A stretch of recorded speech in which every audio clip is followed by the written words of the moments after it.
Hi everybody, my name's Justin. Welcome to More Than a Statistic. This is our episode 15. We're looking a little different tonight. Michael's down. He had to have surgery today, so we ask y'all just to keep him in your thoughts and your prayers tonight.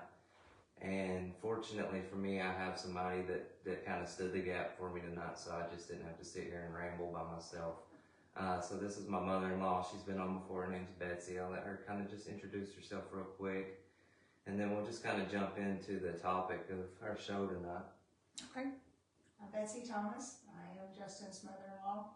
He married my baby girl, and I am so very grateful to have him in my life. Okay. So it's been a rough week for several people. You know, Michael going into surgery, he's been having all the thoughts and the dreads and the beating himself up for getting old. And that's just part of getting old. I keep telling him he's getting old. And, my work life's been a little stressful this week.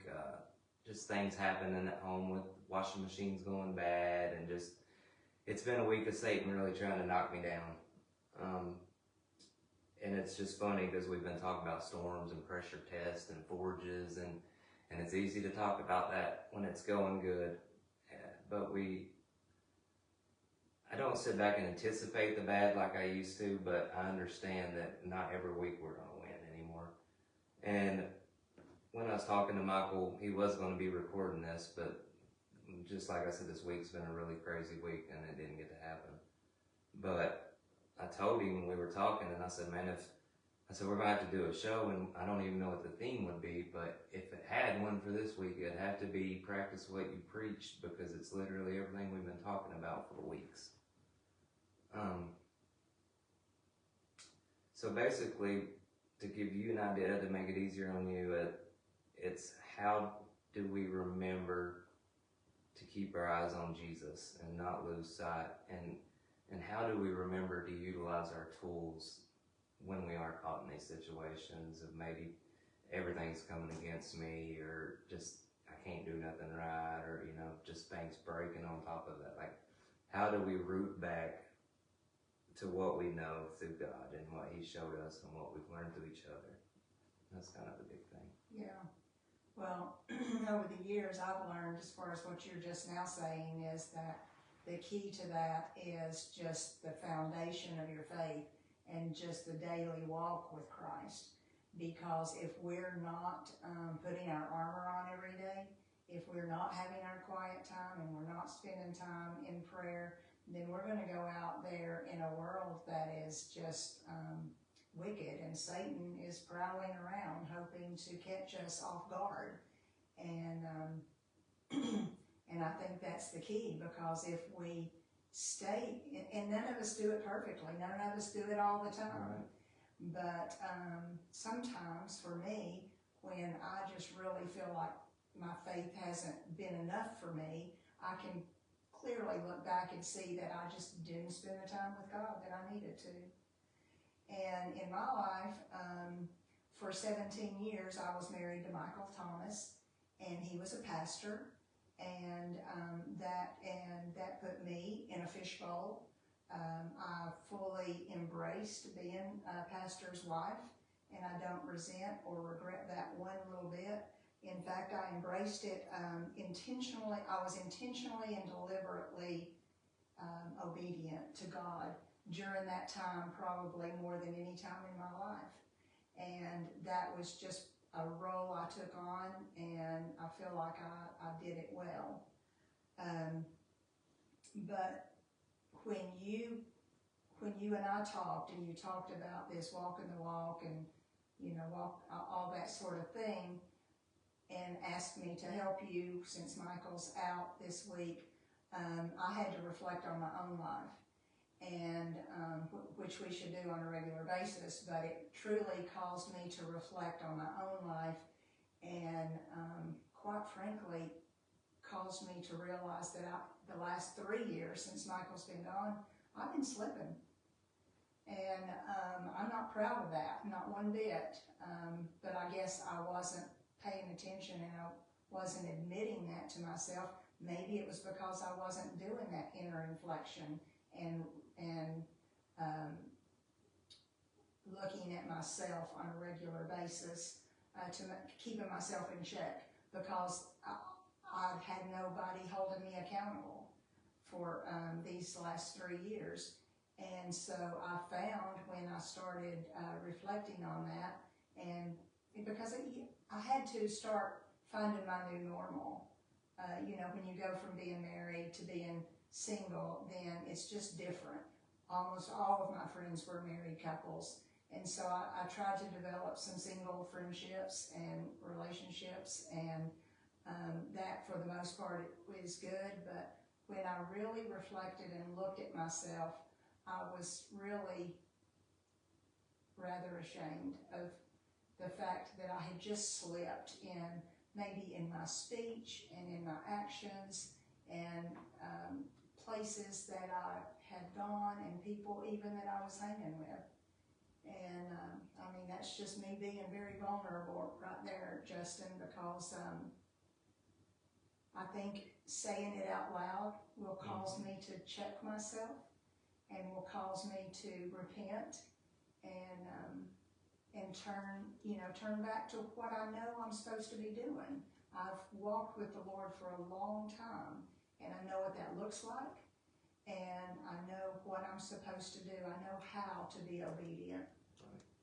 And it's just time for me to be obedient, and God will hold me accountable if I will spend the time with Him in prayer and in His Word. He will speak to me and He'll draw me back. And so that's just the commitment I'm making tonight. Yeah, and I appreciate your honesty, and that's it's so hard to talk about stuff like this, knowing that it's going on the internet.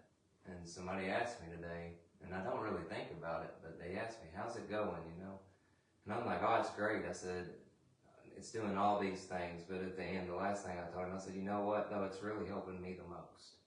And I didn't really think about that.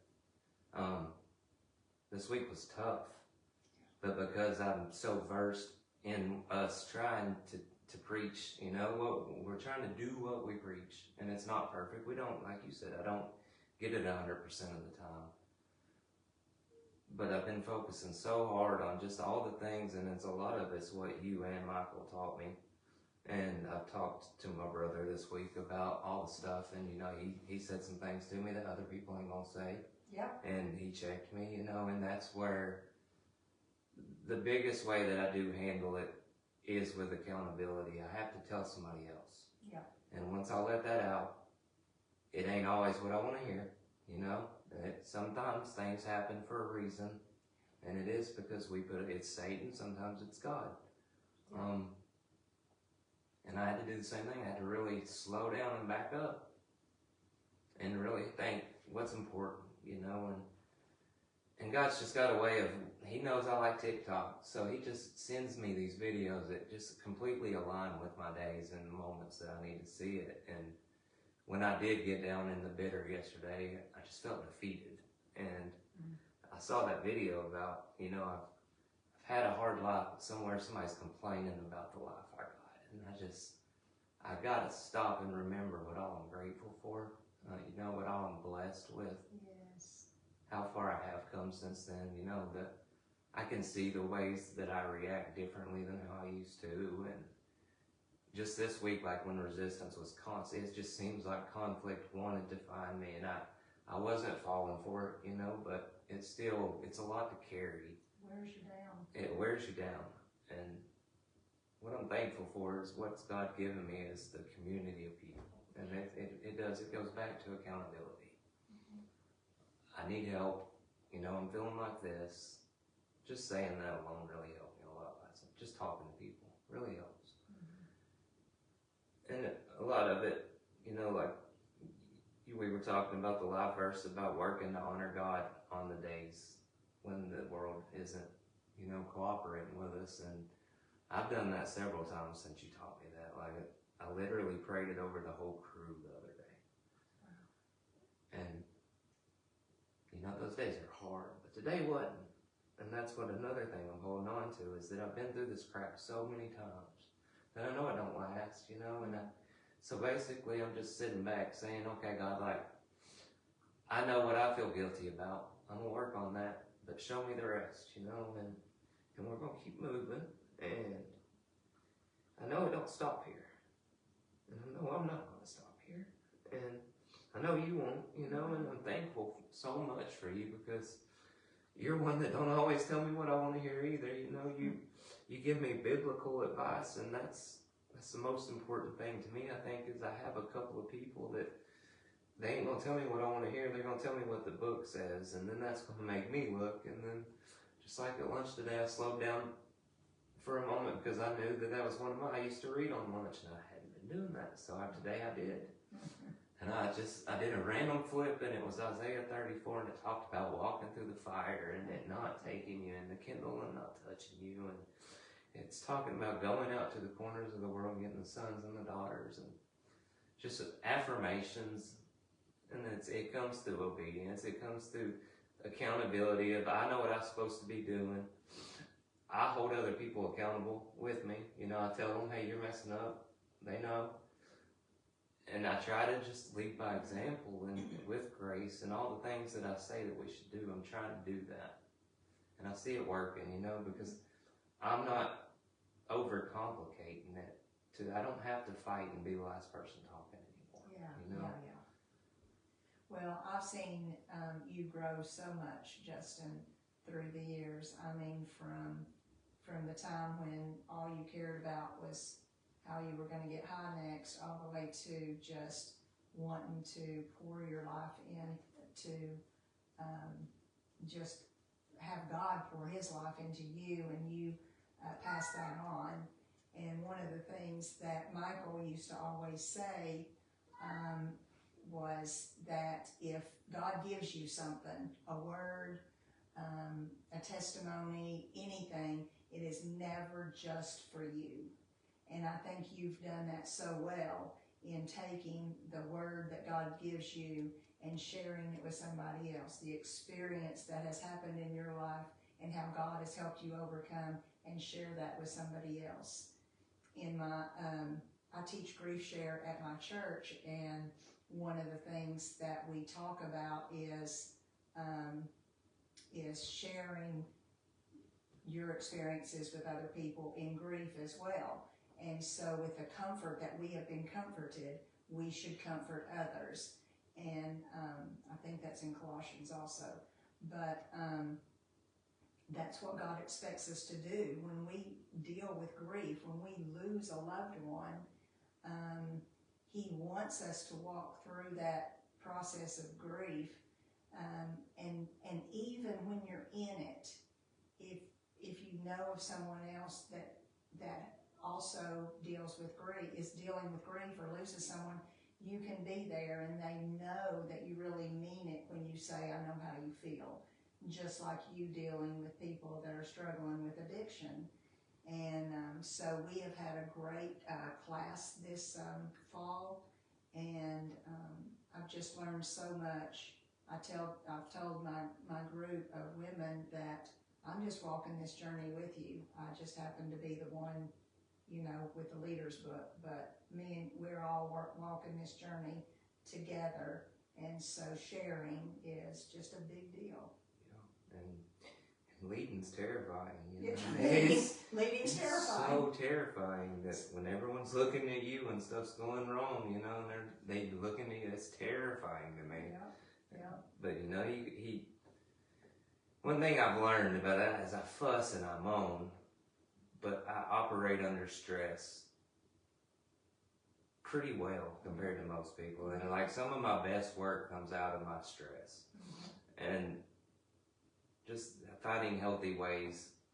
I used to just store it until I blew up, and that's kind of where I found myself today, or this week actually, was like just not one thing, but it just seemed like it was a constant influx, and I just felt it building and building and building. But I chose to laugh when somebody grabbed me and told me to calm down when I wasn't even the one that yelled. I was just like, I see you, God, and like, you really want me to watch my mouth. I get it, So I'm not scared. it just comes with experience and obedience and accountability. It's all the same tools, regardless of if it is grief or loss, or if it is drug addiction, or if it is, just divorces or incarceration, you can still apply all the same tools. And that's what I love about, this ain't just for addicts, that's just, unfortunately, that's the chair and the crown that I wear. And that is where I feel like God has led me most to be, is because there's not a lot of people, there's not a lot of voices for us. Right. And the same for you. Like, that's a very tough. So to go in there every week and to face that, it's very brave and it's honorable. But like I told somebody, the podcast is doing more for me than it is. So there is something healing having the leader's book. Yeah. It's terrifying, and we always want to make sure we're telling you the right thing. Right. And there again, if we are, if we're in the Word, if we're praying on a regular basis and putting our armor on, then He's going to give us the words that we need in any situation. And so often when I read and then go out into the world, He will allow me to use the very scripture that I read that morning in my everyday life, because that's just how He knits things together. How it works, it is. Yeah, pretty powerful. What would you say when we do find ourselves like that, if we don't have somebody to talk to? What kind of can we fall back? Is there any certain verses that like when you feel like, I don't even want to talk to somebody because I'm so overstimulated? You don't want to talk to somebody, yeah. Is there certain things that you do that kind of anchor you back? Yes, if I'm being obedient, there is.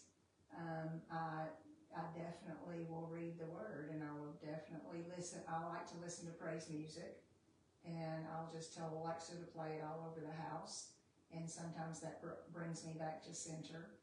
But and I have certain verses that I cling to.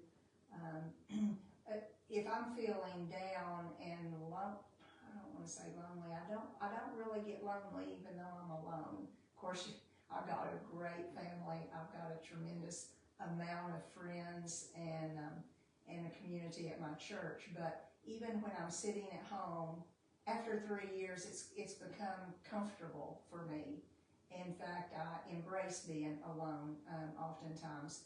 But when I'm not feeling close to God, one of my life verses is 2 Chronicles 16:9, and that says, "The eyes of the Lord roam to and fro throughout the earth, so that He may strongly support those whose hearts are completely His."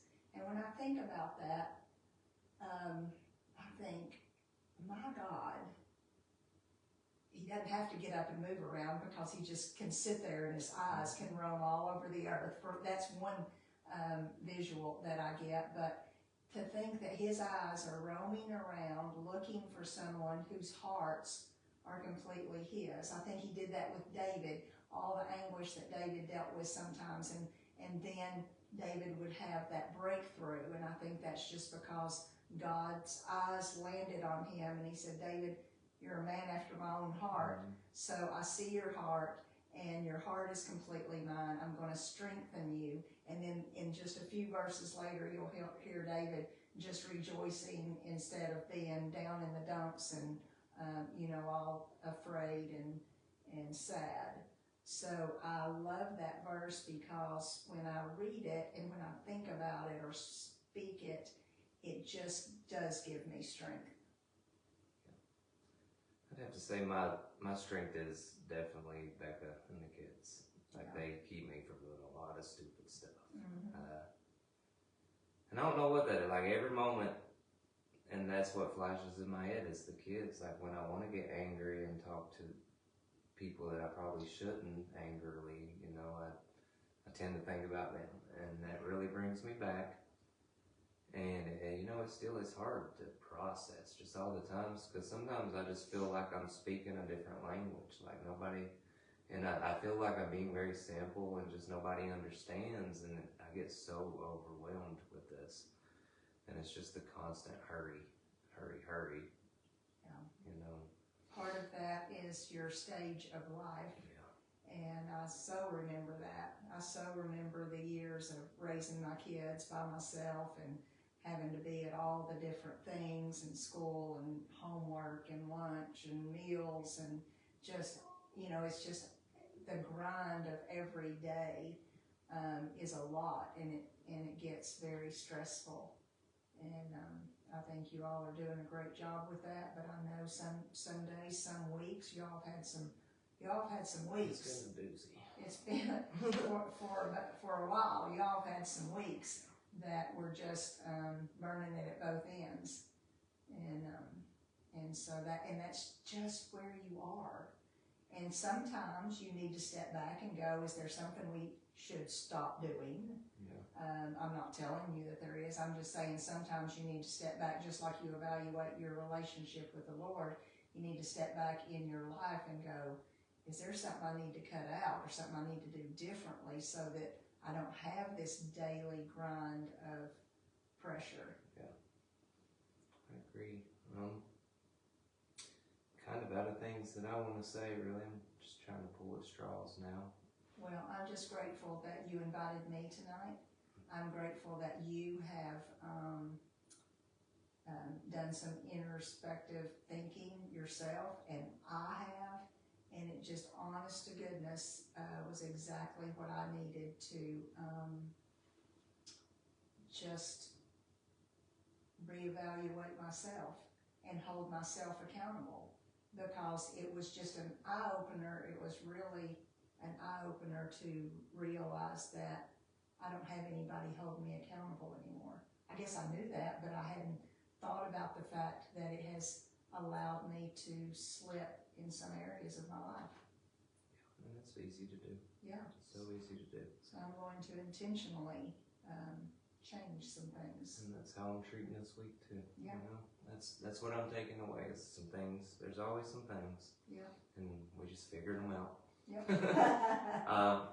But she's talking about stepping back and kind of looking, which brings me to next week.